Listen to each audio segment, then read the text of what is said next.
Our speaker tonight, Dr. Paulette Steeves, an Indigenous Cree archaeologist. She is currently an associate professor in sociology and anthropology at Algoma University and a Canada Research Chair in Healing and Reconciliation. In 2008, Dr. Steeves was awarded the Clifford D. Clark Fellowship for attending graduate studies at Binghamton University in New York State, where she successfully defended her doctoral thesis in 2015. Dr. Steeves has taught anthropology courses in Canada and the USA, focusing on Native American and First Nation histories and the decolonization of academia and knowledge production. Her book, The Indigenous Paleolithic of the Western Hemisphere, was published in July 2021, and it is her research into the early presence of Indigenous peoples in the Western Hemisphere that Dr. Steeves will be discussing with us this evening. So I'm now going to pass you over to Dr. Steeves. So if you could start sharing your screen, that would be fantastic. Okay, thank you.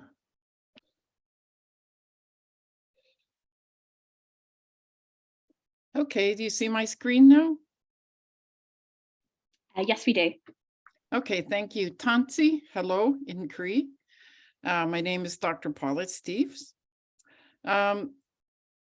Research is, for me as an Indigenous person, is a ceremony. So, and I can't get my slide to change. There we go. Research framed in Indigenous method and theory is based on respect, relationality, reciprocity. It is a praxis that weaves through institutional and public spaces to create social change. And this is a picture of a book, Research's Ceremony by Sean Wilson. He's a Cree scholar from Canada. So my place in being a part of this ceremony of research and in telling this story was told to me within a discussion I had with a Salish elder, Leonard Sampson, in Lillooet, British Columbia in 1988. So here you see a picture of Lillooet. This is where I grew up with the Salish people.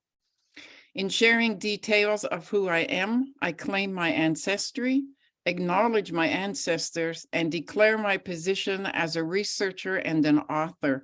I intentionally locate myself as an Indigenous person first and a researcher second.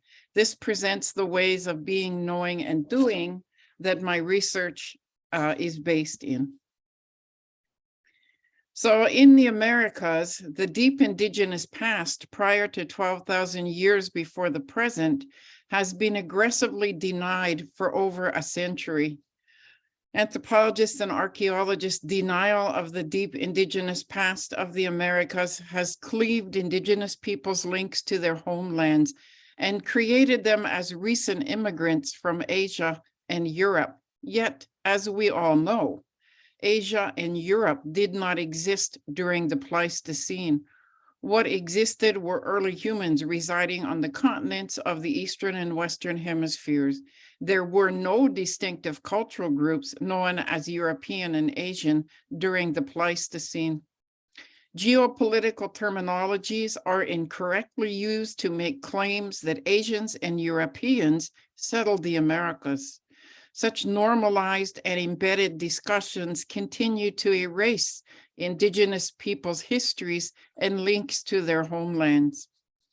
To further support the erasure of Indigenous people, archaeologists normalize the mysterious disappearance of Indigenous people, including the so-called Clovis people.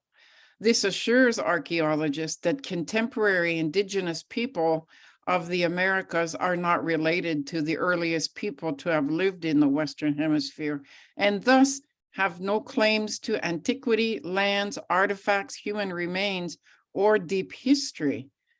Thus, archaeologists retain power and control over the ownership of the past, Indigenous history, and archaeological sites.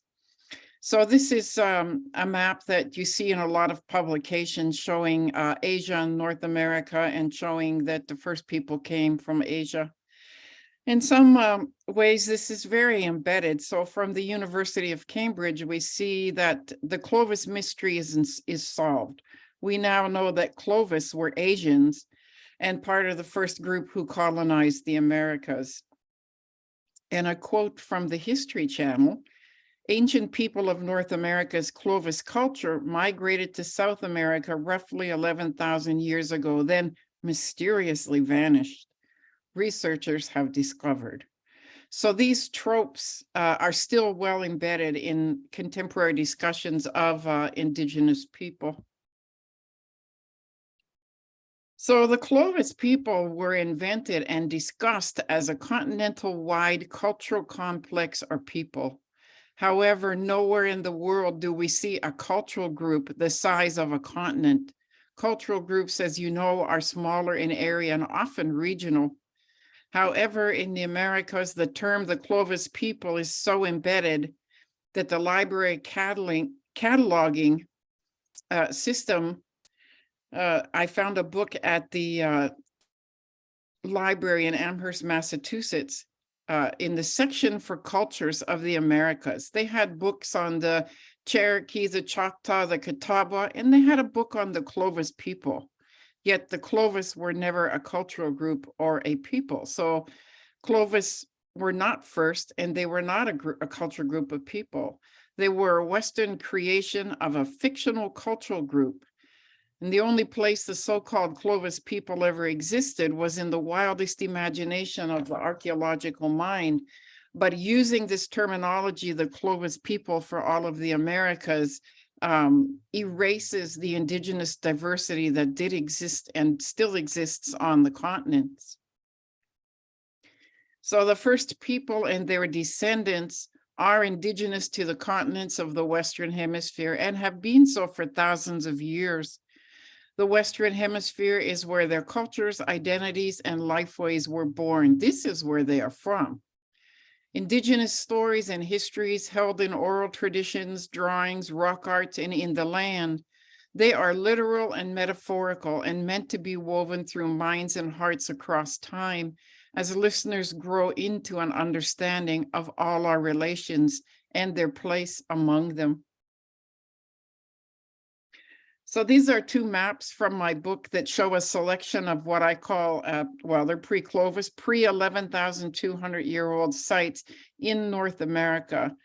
When I started my research, I asked Dr. Holland at the Denver Museum, he was the head archaeologist there, if he knew of any sites older than 11,200 years. And he said, well, I'll send you a list of 10 sites, but don't tell anybody what you're studying. They're just going to call you crazy.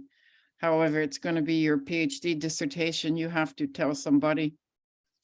But the existence of ancestral sites, stories, and histories held in the land dating to the Pleistocene in the Western Hemisphere creates a dialogue from which Indigenous people can challenge erasures of histories.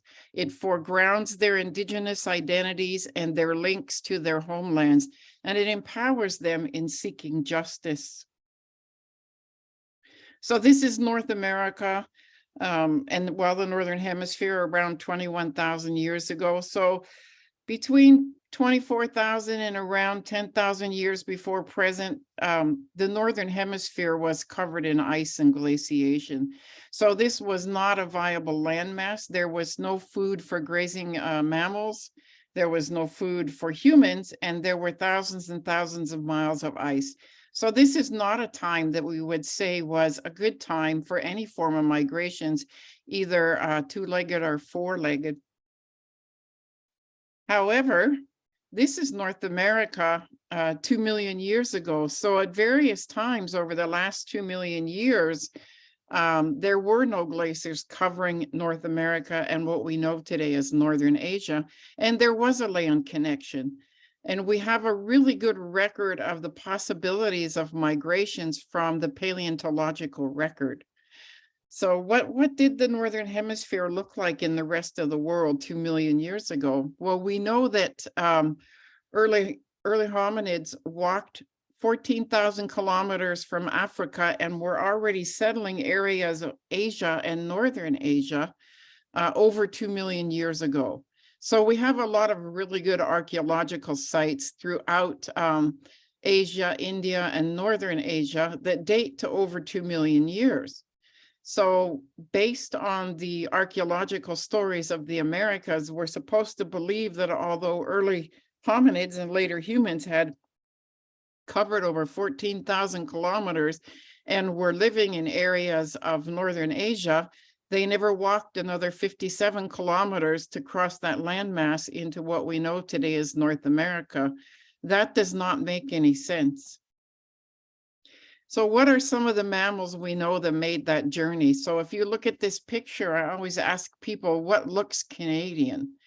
Well, nobody says the camels, but if you look in the sky, those are Canadian geese.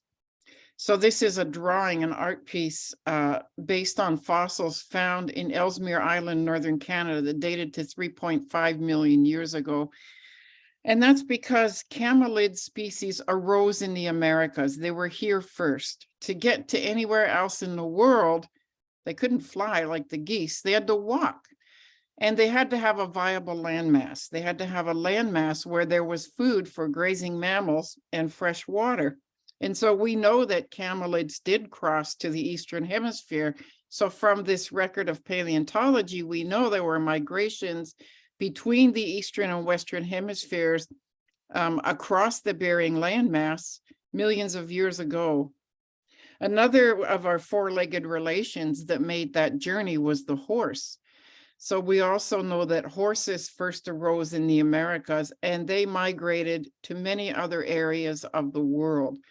They also needed a viable landmass, and they needed to walk in areas that weren't covered in ice for thousands of miles. So we know too from the record of horses that there were viable migration routes across millions of years. Another species that made that journey, and they were likely following or stalking the horses and camelids because they liked to eat them, was the saber-toothed cat. So the oldest fossil, the basal species of saber-toothed cat, comes from an area of Florida, and it dates to over 5 million years ago. So we know that a lot of large mammal species and smaller ones were making journeys between the Eastern and Western Hemisphere and had migration routes. Other mammals that made that journey in both directions were elk, mammoths, mastodons, bisons, bears, lots of creatures.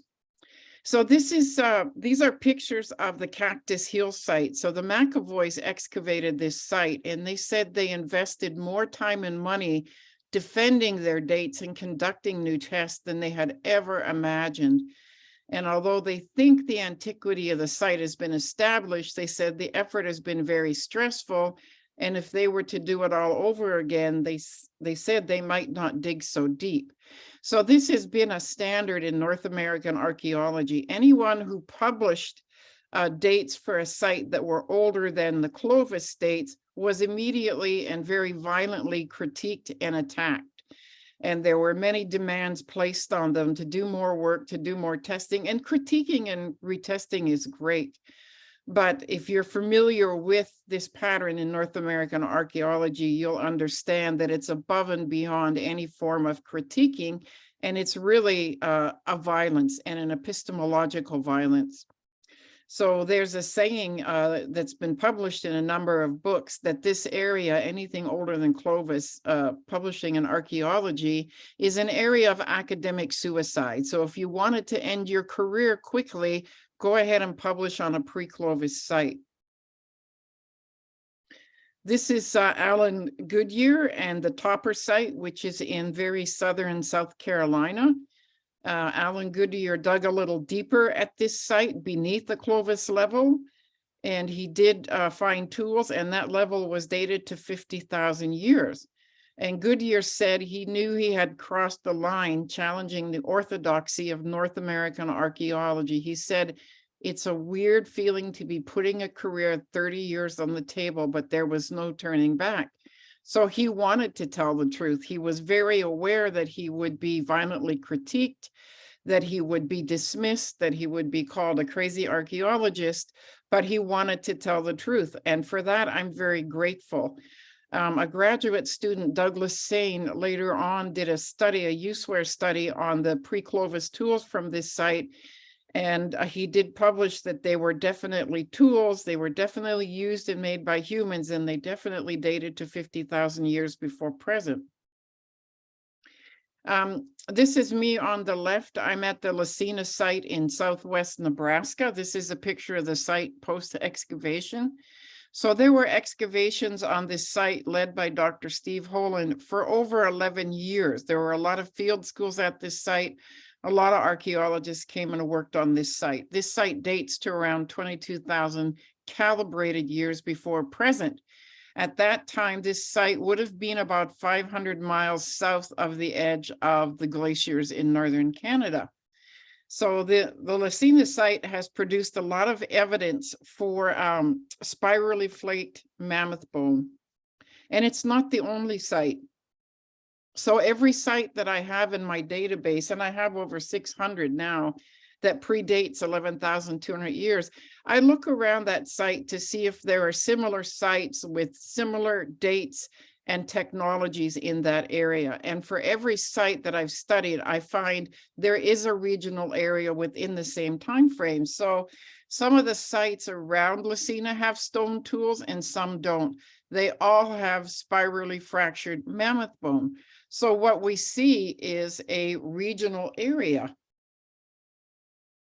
This is a berm along a recently built highway connector in Southern California, and this is where the Cerretti site is located. I studied the artifacts and the area of the Cerretti site for one of the sites in my dissertation.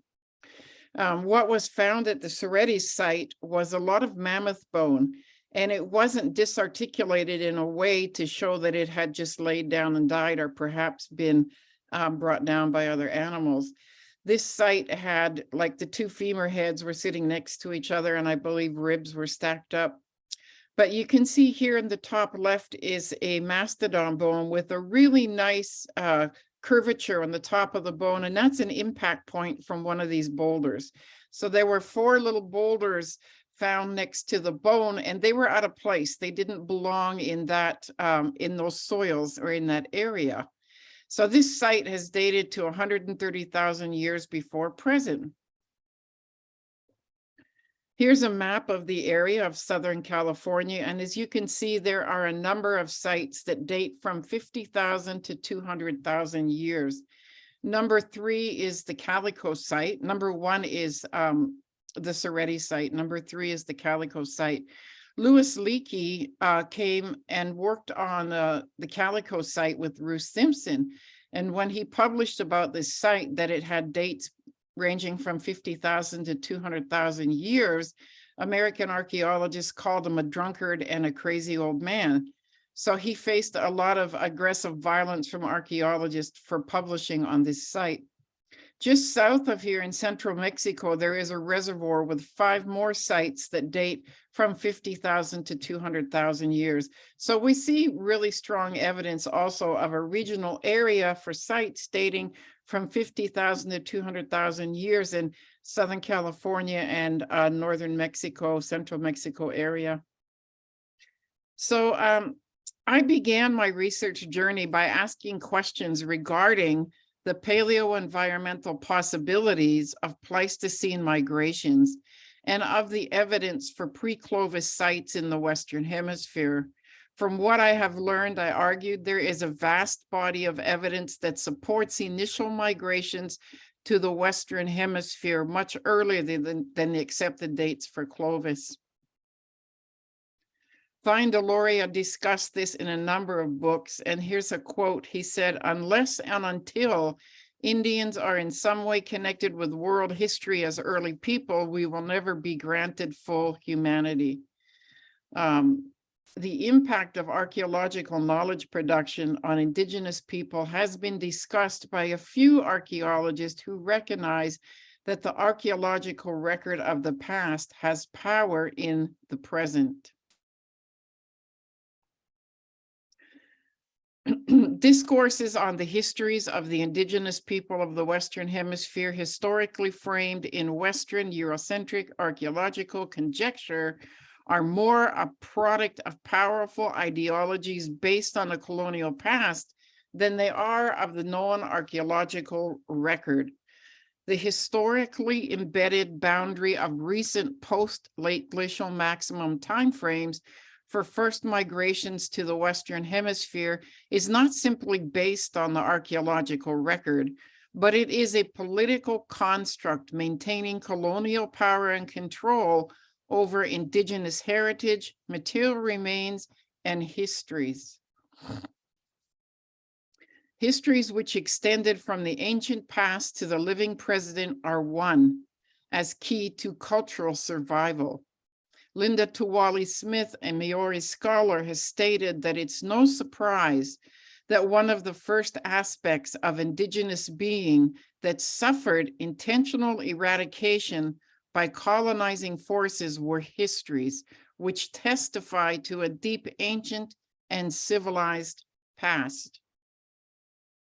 So we have a responsibility to the next 7 generations to critique and rewrite Western data, to weave Indigenous knowledge throughout education and continue the work of healing and repatriation.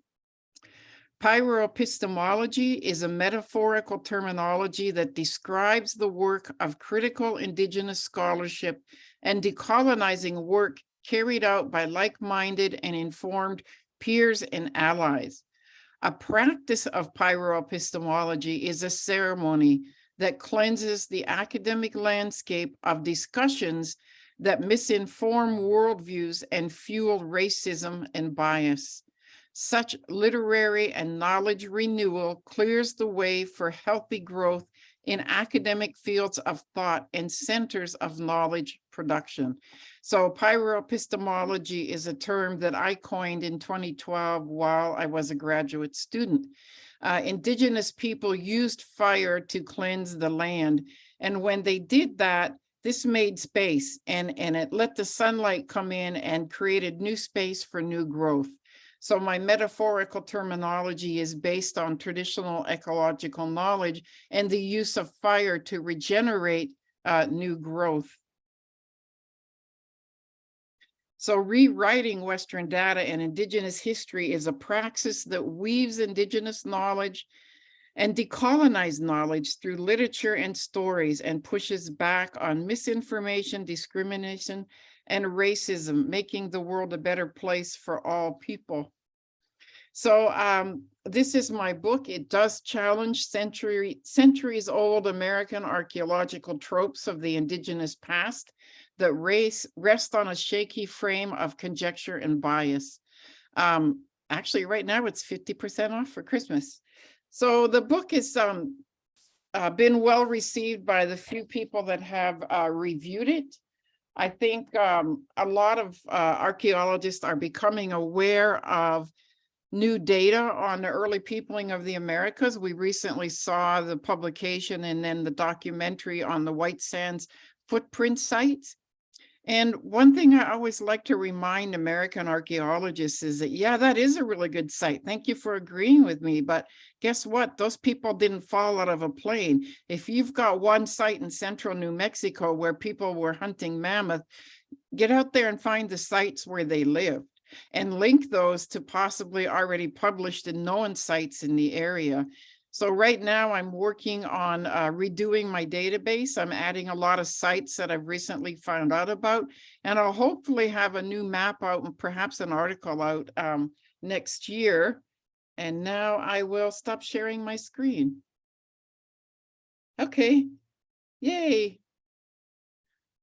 We have lots of time for questions. Amazing. Thank you so much for that, Paulette. That was a fascinating and really eye-opening introduction for me for something I'm very unfamiliar with, but it's astonishing the amount of evidence and the variety of evidence that you've presented. And if anybody has any questions for Dr. Steeves, if you could please write those into the chat box. In the meantime, I was wondering if you could speak a little bit more about your database and sort of the process that you go through for adding sites to the database and how other researchers can contribute towards it. Oh yeah, other researchers contributing would be great. I'll